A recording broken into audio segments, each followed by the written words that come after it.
मध्यरात्रीची वेळ होती. काव्या जाधव बंगलोमध्ये तिच्या खोलीत बेडवर झोपली होती. ती काही सेकंदापूर्वीच जाधव बंगलोमध्ये पेईंग गेस्ट म्हणून राहायला आली होती. तिला मॉडेल बनायचे होते म्हणून ती तिच्या गावातून या शहरात आली होती. ते घर दुमजली होते. घरात फक्त 3च सदस्य होते. घरमालक वामन जाधव, त्यांचा मुलगा टॉम आणि काव्या. वामन जाधव 65 वर्षांचे वृद्ध होते. त्यांचा मुलगा टॉम हा भोळसर होता. वयाच्या 30व्या वर्षीही त्याची वागणूक लहान मुलांसारखी होती. तो दिसायला गोरापान होता. चेहऱ्यावर दाढी मिशीचा एक केसही नव्हता.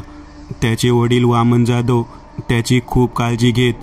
तो कधी स्वतःच्या खोलीतून बाहेर पडत नसे. नेहमी त्याच्या खोलीतच राहणे त्याला आवडायचे. वामन जाधवही टॉमच्या जबाबदारीमुळे बाहेर फिरत नसत. घरातली आणि बाहेरची कामे करण्यासाठी त्यांनी एक कामवाली बाई ठेवली होती, कारण त्यांची बायको टॉम 18 वर्षांचा असतानाच मृत्यू पावली होती. स्वयंपाकघरात काम करताना अचानक त्यांच्या साडीचा पदर गॅसच्या आगीवर पडला आणि त्या जळाल्या. त्यातच त्यांचा मृत्यू झाला. असो, काव्या तिच्या खोलीत झोपली होती की तोच घराची बेल वाजली. काव्याने कान झाकले आणि झोपी गेली. पण पुन्हा घराची बेल वाजली. काका उठा ना, दरवाजा उघडा, तो झोपेतच म्हणाला. पण ती बेल पुन्हा पुन्हा वाजू लागली. तेव्हा तिच्या लक्षात आले की जाधव काका तर टॉम सोबत त्यांच्या पाहुण्यांच्या घरी गेले आहेत आणि दुसऱ्या दिवशी येणार आहेत आणि ती आज घरी एकटीच आहे. त्यामुळे तिलाच दरवाजा उघडावा लागेल. तिने डोळे चोळत घड्याळात बघितले. रात्रीचे 1 वाजत होते. एवढ्या रात्री कोण आले असेल, ती मनातल्या मनात बोलली. ती उठली आणि तिने दरवाजा उघडला आणि पाहते तर काय, दरवाजात कोणीच नव्हते. तिला वाटले की कंटाळून आलेला व्यक्ती निघून गेला असेल, त्यामुळे तिने दरवाजा लावला. ती फक्त 10 ते 12 पावलं चालली असेल की तोच पुन्हा एकदा दरवाजाची बेल वाजली. ती गडबडीत दरवाजात गेली आणि दरवाजा उघडला, पण दरवाजात कोणीच नव्हते. बेल वाजवणारा इथेच बाजूला लपला तर नाही ना, हे पाहण्यासाठी तिने दरवाजा बाहेर पाऊल टाकला की तोच तिचा पाऊल कोणत्या तरी वस्तूवर पडला. तिने पायाखाली बघितले तर फरशीवर एक गिफ्ट होते. तिने त्यावरून पाय काढून घेतला. अगदी असेच गिफ्ट तिला काही दिवसांपूर्वी भेटले होते, पण ते गिफ्ट तिच्या स्कूटीवर ठेवण्यात आले होते आणि त्या गिफ्टला उचलले. ती कदाचित एक फ्रेम असावी. त्याच्या टेबलवर लिहिले होते, टू काव्या विथ लव. तिने घाबरून आजूबाजूला पाहिले, पण तिथे तिला कोणाचाच मागमूस दिसला नाही. तिने दरवाजा लावून घेतला आणि हॉलमधील सोफ्यावर बसून ते गिफ्ट खोलू लागली. तशी तिला त्या वस्तूची अर्धी झलक दिसली. ती बहुतेक एक पेंटिंग असावी आणि जेव्हा तिने तो कागद पूर्णपणे हटवला, तिला ती पेंटिंग स्पष्टपणे दिसली आणि ती डोक्यापासून पायापर्यंत हादरली. तिने भीतीने ती पेंटिंग समोर फेकून दिली. ती पेंटिंग बघून भीतीने तिला दरदरून घाम फुटला आणि ती आजूबाजूला घाबरत बघू लागली, कारण त्या पेंटिंगमध्ये एक डायनिंग टेबल होता, ज्याच्या एका ताटात काव्याचे कापलेले मुंडके होते. त्याचे डोळे सताड उघडे होते. तिच्या चेहऱ्यावर भीती स्पष्टपणे दिसत होती. त्या ताटात तिचेच रक्त होते. मुंडके सजवण्यासाठी त्यावर पुदिन्यांची पाने ठेवली गेली होती. बाजूच्या ताटात 2 तुटलेले हात आणि पाय होते. तो पूर्ण डायनिंग टेबल कापलेल्या मानवी शरीराच्या तुकड्यांनी सजवला गेला होता. काव्या ती पेंटिंग बघून एवढी घाबरली होती की तिचे हातपाय थरथरत होते. भीतीने तिचा घसा कोरडा पडला होता, कारण 4 दिवसांपूर्वीच तिला अशीच एक पेंटिंग तिच्या स्कूटीवर भेटली होती आणि जेव्हा तिने कागद काढून ती पेंटिंग बघितली तेव्हाही तशीच घाबरली होती, कारण त्या पेंटिंगमध्ये तिची मांजर डॉली चेंगरलेल्या अवस्थेत मरून पडली होती. तिने ती पेंटिंग जाधवांना दाखवली, पण ते म्हणाले की घाबरण्यासारखे काहीच कारण नाही. अशा पेंटिंग त्याच गल्लीत राहणारा वेडा दत्तू काढतो आणि गुपचूप कोणालाही देऊन टाकतो. त्यामुळे त्या पेंटिंगकडे दुर्लक्ष केले होते. पण त्याच्या दुसऱ्या दिवशीच तिची लाडकी मांजर डॉली घरासमोरील रस्त्यावर चेंगरलेल्या अवस्थेत आढळून आली होती. तिला रस्त्यावरून जाणाऱ्या गाडीने टायर खाली चिरडले होते. आणि आता काव्या तिची स्वतःची पेंटिंग भेटली होती, त्यामुळे ती चांगलीच घाबरली होती. घरात पूर्णपणे स्मशान शांतता पसरली होती. ती स्मशान शांतता काव्याचे हृदय कापत होती. तिला वाटू लागले की तो पेंटिंग पाठवणारा व्यक्ती तिच्या आसपासच आहे. त्यामुळे ती धावत तिच्या खोलीत गेली. तिने खोलीचा दरवाजा बंद केला आणि बेडवर जाऊन बसली. तिला काही समजत नव्हते की आता काय करावे. या नवीन शहरात तिचा कोणी मित्र अथवा मैत्रिणीही नव्हती ज्याला ती फोन करू शकेल, आणि जाधव यांना फोन करावा तर ते जुन्या विचाराचे असल्याने जवळ मोबाईल बाळगत नव्हते. पूर्ण रात्रभर ती भीतीने थरथरत जागी होती. जेव्हा सकाळ झाली तेव्हा तिने कामवालीला झालेला प्रकार सांगितला आणि तिला ती पेंटिंगही दाखवली. ती भयानक पेंटिंग बघून कामवाली बाई शांता देखील घाबरली. ती पेंटिंग इतकी जिवंत होती की असे वाटत होते की कोणीतरी घडलेल्या घटनेचा फोटो घेतला आहे. दुपारी जेव्हा वामन जाधव आणि त्यांचा मुलगा टॉम गावाहून आले तेव्हा काव्याने त्यांना ती पेंटिंग दाखवली आणि झालेली घटना सांगितली. बेटा, तू काहीच काळजी घेऊ नको. मी त्या वेड्या दत्तूची खबर घेतो. तुझ्या एका केसालाही धक्का लागणार नाही. मी आहे ना, मी सगळे ठीक करेन, असे म्हणून जाधव काका निघून गेले. पण काव्या मात्र घाबरली होती. त्या दिवशी तिचे फॅशन शोमध्येही लक्ष लागत नव्हते. तो संपताच ती दुपारी घराकडे निघाली. जेव्हा ती घराजवळ आली तसा तिला वेडा दत्तू घरासमोरील एका बाकड्यावर बसलेला दिसला. काव्याला बघून तो उभा राहिला आणि त्याचे किडके दात दाखवत स्मित हास्य करू लागला. त्याचे ते स्मित हास्य बघून काव्याला किळस आली आणि ती स्कूटी बाहेर लावून घरात आली. टॉम हॉलमध्ये सोफ्यावर बसून कार्टून बघत होता आणि शांता तेथेच फरशीला पोछा मारत होती. काव्या त्याच्या जवळ जाताच टॉम लाजला आणि त्याच्या खोलीत निघून गेला. काव्या त्याचे लाजणे बघून हसली आणि सोफ्यावर आराम करण्यासाठी बसली की तोच डोरबेल वाजली. शांता पोछा मारायचा सोडून दरवाजा उघडायला गेली. तिने जेव्हा दरवाजा उघडला तर खाली जमिनीवर तिला आणखी एक गिफ्ट पेपरमध्ये रॅप केलेली पेंटिंग दिसली. तिने गेटकडे बघितले तर वेडा दत्तू गेट बाहेरून तिच्याकडेच बघत होता. तिने घाबरून ती पेंटिंग उचलली आणि आत येऊन काव्याला दाखवली. हे बघ, तो वेडा आणखी एक पेंटिंग बाहेर टाकून गेला आहे, शांता काव्याला पेंटिंग दाखवत बोलली. काव्या ती पेंटिंग बघून पुन्हा एकदा घाबरली. न जाणे त्या पेंटिंगमध्ये आणखी कोणते विचित्र चित्र दिसणार होते. शांताने हिम्मत करून गिफ्ट पेपर फाडून काढला आणि त्या दोघींनीही आतली पेंटिंग बघितली आणि पेंटिंग बघून शांता मोठमोठ्याने हसू लागली. काव्याही स्वतःला रोखू शकली नाही, कारण त्यात एक पेंटिंग होती ज्यात टॉमने काव्याला मिठीत घेतले होते. काव्याच्या चेहऱ्यावर आनंद दिसत होता आणि असे दिसत होते की ते दोघे प्रियकर आणि प्रियसी आहेत. असं दिसतंय की तो दत्तू खरंच खूप मोठा वेडा आहे. त्याला एवढंही कळत नाही की एक फॅशन मॉडेल असल्या येड्याच्या प्रेमात कशी पडेल, असे म्हणून शांता मोठमोठ्याने हसू लागली. तिच्या मागोमाग काव्यानेही स्मित हास्य केले आणि म्हणाली, सोडा ना काकू. ती पेंटिंग बघून काव्या मनातून हसत होती. तिच्या मनात असलेली काल रात्री भेटलेल्या पेंटिंगविषयीची भीती आता निघून गेली होती आणि तीही त्या वेड्या दत्तूला वेडा समजू लागली. संध्याकाळ झाली होती. शांता किचनमध्ये रात्रीचा स्वयंपाक बनवत होती. काव्या किचनमध्ये पाणी घेण्यासाठी आली होती. काय करता शांता काकू, झाला नाही का स्वयंपाक? ती हसत शांताला म्हणाली. बस झालाच. काहीच वेळात भात शिजला की सर्वात आधी तुला जेवायला बोलावते, शांता म्हणाली. काव्या पाण्याची बॉटल घेऊन तिच्या रूममध्ये गेली. अर्धा तास उलटून गेला होता, पण शांता काही तिला जेवायला बोलावण्यासाठी आली नव्हती. काव्याला जाम भूक लागली होती, त्यामुळे ती किचनमध्ये आली. पण किचनमध्ये येताच तिला करपलेल्या भाताचा वास आला. तिने पटकन गॅस बंद केला. शांता काकू, तिने मोठ्याने आवाज दिला पण शांताने कसलेही उत्तर दिले नाही. तिने किचनमधल्या त्या खिळ्यांकडे बघितले जिथे शांता काकू तिची पिशवी टांगत असते. त्यावर त्यांची पिशवी नव्हती. गेल्या वाटतं घरी आणि जाताना गॅस बंद करायच्या विसरल्या वाटतं, ती स्वतःशीच बोलली. तिने स्वतःसाठी जेवणाचे ताट वाढून घेतले आणि तिच्या खोलीत गेली. रात्रीच्या जवळपास 12 वाजले असतील. काव्या अजूनही जागीच होती आणि पुस्तक वाचत होती की तोच डोरबेल वाजली. एवढ्या रात्री कोण आले असेल, ती मनातल्या मनात बोलली आणि रूममधून दरवाजाकडे गेली.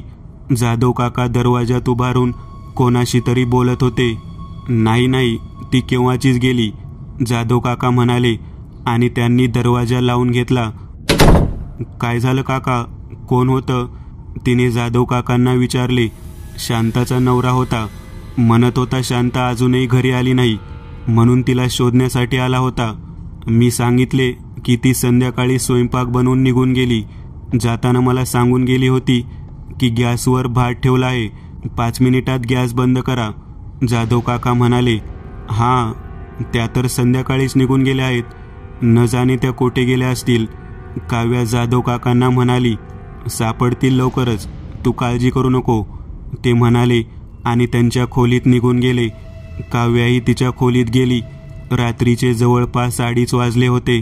काव्या नुकतीच बेडवर पहुडली होती की तोच डोरबेल वाजली. तिला वाटले की जाधव काका दरवाजा उघडतील म्हणून ती झोपून राहिली, पण डोरबेल अजूनही वाजतच होती. तिला वाटले की कदाचित शांता काकूंचा नवरा पुन्हा एकदा आला असेल. तिने दरवाजा उघडला तर दरवाजात पुन्हा एकदा गिफ्ट पेपरमध्ये रॅप केलेली पेंटिंग तिला जमिनीवर दिसली. तिने आजूबाजूला बघितले पण तेथे कोणीच दिसत नव्हते. तिने ती पेंटिंग उचलली आणि दरवाजा लावून ती सोफ्यावर येऊन बसली. न जाणे आता त्या पेंटिंगमध्ये काय दिसणार होते. तिने घाबरतच त्या पेंटिंगवरचा कागद काढला आणि पेंटिंग बघून ती पुन्हा एकदा घाबरली, कारण ती पेंटिंग तिचीच होती. त्या पेंटिंगमध्ये तिच्या अंगावर तोच ड्रेस होता जो तिने सध्या अंगावर घातला होता. तिचे दोन्ही हात दोरीने भिंतीला बांधून टाकले होते. तोंड कपड्याने बांधले होते. काळे कपडे आणि काळा मास्क घातलेला एक व्यक्ती तिच्या बाजूला हातात मोठा धारदार चाकू घेऊन उभा होता. ती घाबरली. जाधव काका, असे ओरडत ती जाधव काकांच्या रूमकडे गेली. त्यांच्या रूमचा दरवाजा बंद होता. काका, पटकन दरवाजा उघडा, ती घाबरत दरवाजावर थापा मारत म्हणाली की तोच त्यांच्या खोलीतून जाधव काकांची आर्त किंकाळी बाहेर ऐकू आली. त्यांची किंकाळी ऐकून काव्याची धडकी भरली. कदाचित तो कोणी घरात शिरला होता आणि तो जाधव काकांच्याच खोलीत होता. ती घाबरत हळूहळू मागे पावले टाकू लागली की तोच त्यांच्या खोलीचा दरवाजा उघडला गेला आणि आतून तोच पेंटिंगमधला काळे कपडे आणि मास्क घातलेला माणूस बाहेर आला. त्याच्या हातात पेंटिंगमधल्यासारखाच धारदार चाकू होता जो रक्ताने भरलेला होता. काव्या समजून गेली की त्या व्यक्तीने जाधव काकांना चाकूने भोसकले आहे आणि आता पेंटिंगमधल्यासारखेच आपल्याला पकडून बांधणार आणि मग तुकडे करून घरातल्या डायनिंग टेबलवर सजवणार. ती घाबरत त्या माणसाकडे बघत होती. मास्कमधून त्याचे फक्त डोळेच दिसत होते. तोच त्या माणसाने त्याचा पाय उचलला आणि काव्या जीव वाचवण्यासाठी तेथून धावली. त्या खुन्याने तिचा पाठलाग केला.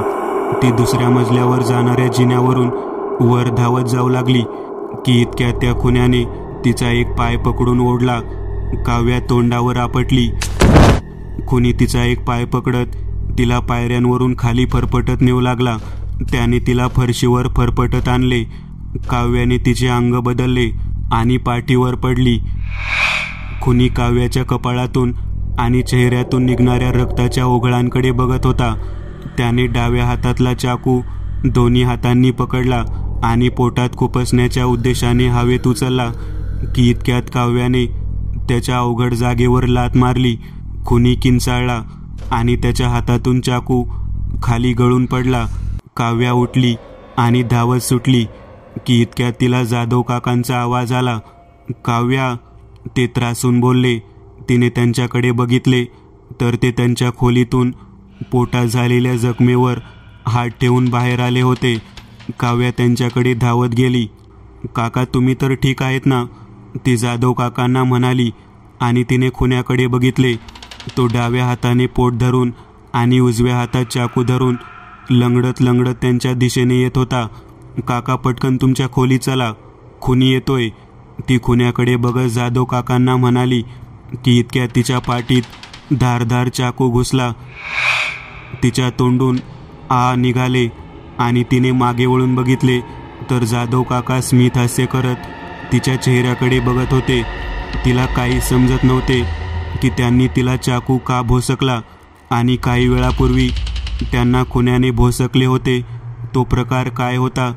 तिने जाधव काकांना दूर ढकलले तसे त्यांचे डोके टेबलाच्या कोण्यावर जाऊन आदळले. तिने मागे बघितले तर दुसरा कोणी तिच्यापासून 5-6 पावलांवर येऊन थांबला होता. तो हसू लागला आणि त्याने त्याचे मांस खाटवले आणि त्याचा चेहरा पाहून काव्याचे डोळे मोठे झाले, कारण तो जाधव काकांचा वेडा मुलगा टॉम होता. टॉम तिच्याकडे बघत वेड्यासारखा दात विचकत हसत होता. त्याने चाकू उंचावला आणि काव्याच्या अंगावर धावून आला. काव्याने प्रसंगावधान राखून त्याचा तो हात पकडला आणि त्यालाही दूर ढकलून दिले.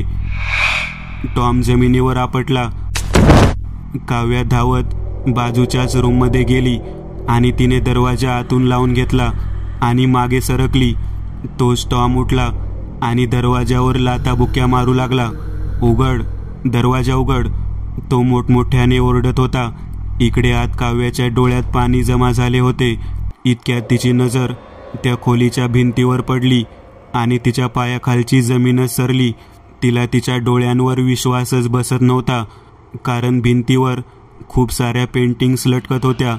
प्रत्येक पेंटिंगमध्ये कोणत्या ना कोणत्या व्यक्तीचा खून करतानाचा प्रसंग आणि त्याचा मृतदेह रेखाटलेला होता. त्याच भिंतीवर तिला तिच्या मांजरीची पेंटिंग ही दिसली, ज्यात ती चिरडलेल्या मृतावस्थेत होती. याचा अर्थ तो पेंटर टॉम होता, ज्याने तिच्या मांजरीची पेंटिंग बनवली होती आणि त्यानेच तिच्या मांजरीचा जीव घेतला होता. त्याच भिंतीवर तिला शांता काकूंची ही पेंटिंग दिसली, ज्यात काकू स्वयंपाकघरात होत्या आणि त्यांच्या मागून टॉमने रस्सीने त्यांचा गळा आवळला होता. याचा अर्थ असा होता की शांता काकूंचा खून टॉमने केला होता.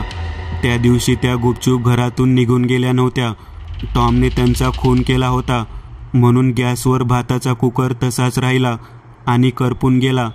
पण तिला हे समजत नव्हते की ते दोघे हे सगळे खून का करतात, का ते निरपराध लोकांना मारतात. टॉम अजूनही दरवाजावर लाथा मारत होता. काव्या त्याच्यावर खूप चिडली होती. ती धावत दरवाजाकडे गेली आणि म्हणाली, ए वेड्या, का करतोयस तू हे खून? का घेतोयस निरपराध लोकांचा जीव? हे ऐकून टॉम थांबला आणि ओरडून म्हणाला, ए पोरे, मी वेडा नाहीये, भाग्यविधाता आहे मी, भाग्यविधाता. पेंटिंग करून लोकांचे भाग्य ठरवतो मी लोकांचे भविष्य ठरवतो. एवढी ताकद आहे माझ्यात. भाग्य? कसले भाग्य? निरपराध लोकांना मारायची योजना बनवून मग त्यांची पेंटिंग बनवून त्यांचा जीव घेतोस, असा असतो का भाग्यविधाता? काय चूक होती माझ्या डॉलीची, शांता काकूंची, की तू त्यांचा जीव घेतलास? आणि मी तुझे काय बिघडवले आहे की तू मला मारायचा प्रयत्न करत आहेस? तिने टॉमला विचारले. निरपराध? ते निरपराध नव्हते, नक्की तू निरपराधी आहेस. तुझी मांजर रोज माझ्या ग्लासातले दूध प्यायची, त्यामुळे मी तिचे भाग्य ठरवले, तिची पेंटिंग बनवली आणि नंतर अगदी त्या पेंटिंगप्रमाणे झाले. मी तिला उचलून रस्त्याने जाणाऱ्या कारच्या चाकाखाली फेकले आणि ती चिरडून मेली. टॉम हसत हसत म्हणाला, आणि तू माझ्या बाबांना म्हातारा म्हणतेस? रोज फोनवर बोलताना तू सगळ्यांना सांगतेस की म्हातारा खूप कडू आहे. तुझे हेच वागणे बघून बाबांनी तुझे भाग्य ठरवले होते. त्यांनी तुझी पेंटिंग बनवली, पण मी त्यांना रोखले, कारण तू मला आवडत होतीस. त्यामुळे मी पेंटिंग बनवून माझे भाग्य ठरवले आणि आपण दोघे एकमेकांच्या मिठीत आहोत अशी पेंटिंग काढली. पण शांता आणि तू माझ्यावर हसलात, मला वेडा म्हणालात. मी माझ्या दरवाजाच्या फटीतून तुमचे बोलणे ऐकत होतो. ते ऐकून माझे मन तुटले आणि मी खूप रडलो. खूप दिवसांनी माझ्या डोळ्यातून अश्रू आले होते. माझ्या प्रेमाचा तुम्ही उपहास केलात, म्हणून मी पहिल्यांदा पेंटिंग बनवून शांताचे भाग्य ठरवले आणि किचनमध्ये तिचा गळा आवळून तिचा खून केला. आता फक्त तू एकटी राहिलीस. माझ्या बाबांनी पेंटिंग बनवून तुझे भाग्य ठरवले आहे आणि त्यांनी ठरवलेले भाग्य कधीच चुकत नाही, तो मोठ्याने म्हणाला आणि पुन्हा दरवाजावर लाथा मारू लागला. दरवाजा आता ढिल्ला झाला होता आणि काहीच वेळात पडणार होता. त्या खोलीला कोणती खिडकीही नव्हती जी उघडून ती ओरडू शकली असती आणि बाहेरच्यांना मदत मागू शकली असती. तिला काही समजत नव्हते की आता कुठे जावे. खोलीत अशी कोणती वस्तूही नव्हती जी टॉमच्या डोक्यात मारता येईल. इतक्यात तिची नजर कपाटात गेली. ती धावत कपाटाकडे गेली आणि तिने कपाटाचा दरवाजा उघडला आणि कपड्यांच्या मागे लपली. पण तोच तिच्या हाताला काहीतरी लागले. ती कुंडी होती. अगदी एखाद्या दरवाजाप्रमाणे तिने ती कुंडी खोलली तसा तिच्या मागचा प्लायवूड दरवाजासारखा आत गेला. तो एक गुप्त तळघराचा दरवाजा होता. दरवाजा उघडताच तळघरात जाणाऱ्या पायऱ्यांवर उजेड पडला. ती त्या पायऱ्या उतरली आणि तिने आतून दरवाजाला कडी लावली. कदाचित त्या तळघरातून बाहेर पडण्यासाठी येथून दुसरा मार्ग असावा असा विचार करून ती त्या पायऱ्या उतरली. तसा मांसांचा सडका कुचका वास तिच्या नाकात शिरला. तिने हाताने तिचे नाक बंद केले. जसा तिने जिना उतरला तिला समोरच भिंतीला चिटकून एका कपड्याखाली झाकून ठेवलेला मृतदेह दिसला. त्या मृतदेहाचा हात कपड्याबाहेर आला होता. ती त्या मृतदेहाकडे गेली आणि त्यावरील कापड सरकवला आणि तिला मृतदेहाचा चेहरा दिसला. त्या शांता काकू होत्या. त्यांना मारून त्या पितापुत्रांनी त्यांचा मृतदेह बेसमेंटमध्ये लपवला होता. त्यांच्या मृतदेहावर 2-3 घुशी फिरत होत्या ज्या त्यांच्या सडत असलेल्या कातडीवर ताव मारत होत्या. त्यांचे डोळे तर आधीच खाऊन टाकण्यात आले होते. इतक्यात तिला कसली तरी चुळबुळ ऐकू आली. तिने आवाजाच्या दिशेने बघितले तर तेथे एक मृतदेह कपड्याने झाकून ठेवलेला तिला दिसला. तो मृतदेह कोणाचा असेल? तिने मनातल्या मनात विचार केला आणि ती त्या मृतदेहाकडे गेली.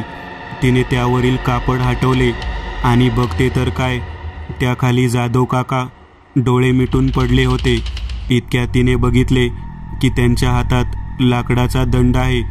तिला कळून चुकले की हा एक सापळा आहे आणि ती मागे सरकणारच होती की इतक्यात त्यांनी डोळे उघडले आणि त्या लाकडी दंडाचा फटका तिच्या डोक्यात घातला. काव्या खाली आपटली. हळूहळू तिच्या डोळ्यांसमोरचे चित्र अंधुक झाले आणि ती बेहोश झाली. जेव्हा ती शुद्धीवर आली तेव्हा ती भिंतीला बांधलेल्या अवस्थेत होती. तिचे दोन्ही हात विरुद्ध दिशेला बांधले होते. इतक्यात काळे कपडे आणि मास्क घातलेला टॉम हातात चाकू घेऊन तिच्या समोर आला, अगदी त्याने बनवलेल्या पेंटिंगप्रमाणे. काव्याला समजले की हे दोन्ही पितापुत्र मानसिक रोगी आहेत. ते स्वतःला ईश्वर समजतात. त्यांना असे वाटत होते की ते एखाद्याचे भविष्य ठरवू शकतात. तिला तिचा मृत्यू तिच्या समोर दिसत होता. तिला काय करू आणि काय नाही हे काही समजत नव्हते. तिला ती पेंटिंग आठवली ज्यात तिचे मुंडके डायनिंग टेबलवर प्लेटमध्ये ठेवले होते. तिला वाटले की आता तिच्यासोबत तेच होणार आहे. टॉमने चाकू उगारला की इतक्यात ती किंचाळली, थांब टॉम, थांब, मला मारू नको, मी तुझ्यावर प्रेम करते. हे ऐकताच टॉम आहे तसाच थांबला. टॉम, तू भाग्यविधाता आहेस. तू जर माझा जीव घेतला तर तू पेंटिंगमध्ये जे आपल्या दोघांचे भाग्य रेखाटले होते ते खोटे होईल. आपण त्या पेंटिंगप्रमाणे एक दुसऱ्यांच्या मिठीत येऊ शकतो. आपण प्रेमी प्रेमिका बनू शकतो. काव्या टॉमला वेड्यात काढत म्हणाली. काय? टॉम आश्चर्याने म्हणाला. त्याने आनंदाने आपले मास्क काढले आणि डोक्यावर हात ठेवून बोलला, मला माहीत होते काव्या, तू माझ्यावर प्रेम करतेस. तो म्हणाला. पण काव्याची हुशारी जाधव काकांनी ओळखली. टॉम, तिचं ऐकू नको, तिला चाकूने भोसक, ती तुला वेडा बनवते. असं म्हणत जाधव काका काव्याच्या अंगावर चाकू घेऊन धावले. पण तोच टॉमने मध्ये येऊन त्यांच्याच पोटात चाकू भोसकला आणि फिरवला. जाधव काका किंचाळले. त्यांच्या हातून चाकू गळून पडला. मी भाग्यविधाता आहे. तुम्ही मला खोटं ठरवू शकत नाहीत, टॉम त्यांना म्हणाला. त्यानंतर टॉमने काव्याचे दोन्ही हात खोलले काव्याने खुश होऊन टॉमला मिठी मारली. टॉमने लिहिलेले स्वतःचे भाग्य आज पहिल्यांदा नशिबाने खरे झाले होते. तो आज भाग्यविधाता झाला होता. त्याची पेंटिंग खरी झाली होती. काही वेळाने त्यांनी मिठी सोडली आणि इकडे फेकून देते तो चाकू असे म्हणत तिने टॉमच्या हातातून चाकू घेतला. तिने तो मागे फेकण्यासाठी हात उंचावला आणि तसा समोर आणून टॉमच्या गळ्यावरून त्याची धार जोरात फिरवली. एका क्षणात त्याचा गळा चिरला गेला. रक्ताच्या चिळकांड्या उडाल्या आणि टॉम चिरलेला गळा पकडत खाली पडला. तो जमिनीवर पडून तडफडू लागला. काव्या त्याच्या बाजूला बसली. निरपराध लोकांचा जीव घेणाऱ्या जनावरांना जगायचा काहीच हक्क नाही आणि असे म्हणून तिने रागात त्याच्या पोटात चाकू खुपसला. टॉम तिच्या समोरच तडफडून मेला. काव्या उठली आणि तळघराचा जिना चालून वर जाऊ लागली की तोच तिला बाजूच्या भिंतीवर लटकवलेली पेंटिंग दिसली, ज्यात एक स्त्री खुर्चीवर बांधलेल्या अवस्थेत होती. तिचे शरीर भिजलेले होते आणि बाजूला एक कॅन होते. मिस्टर जाधव तिच्या बाजूला उभारून काडीपेटीची जळती काडी घेऊन उभा होते. याचा अर्थ ते त्या स्त्रीला जाळत होते आणि ती स्त्री स्वतः जाधवांची बायको होती, कारण तिला काव्याने जाधवांसोबत फोटोमध्ये बघितले होते. म्हणजे मिस्टर जाधवांच्या बायकोचा मृत्यू किचनमध्ये जळून झाला नव्हता, तर स्वतः त्यांनी त्यांच्या बायकोला जाळून मारले होते. असो, काव्याने त्या सर्व निरपराध लोकांच्या खुनाचा सूड घेतला होता. मित्रांनो, आज पुरतं एवढंच. तुम्हाला जर काही गोष्ट आवडली असेल तर नक्की लाईक करा. तुमच्यापैकी बरेचसे जण व्हिडिओ लाईक न करताच पळून जातात, पण हा जर व्हिडिओ तुम्ही लाईक केला तर मला जरा बरं वाटेल आणि असेच भारी भारी व्हिडिओ बनवायची माझ्यात एनर्जी येईल. त्यामुळे नक्की लाईक करा आणि अजूनही कोणी या चॅनलला सबस्क्राईब केलेलं नसाल तर लगेच सबस्क्राईब करून टाका आणि बाजूची घंटी ती मात्र दाबायला विसरू नका. देवाची घंटी आहे ती. चला तर मग पुन्हा भेटूया अशीच एक आगळी वेगळी गोष्ट घेऊन पुढच्या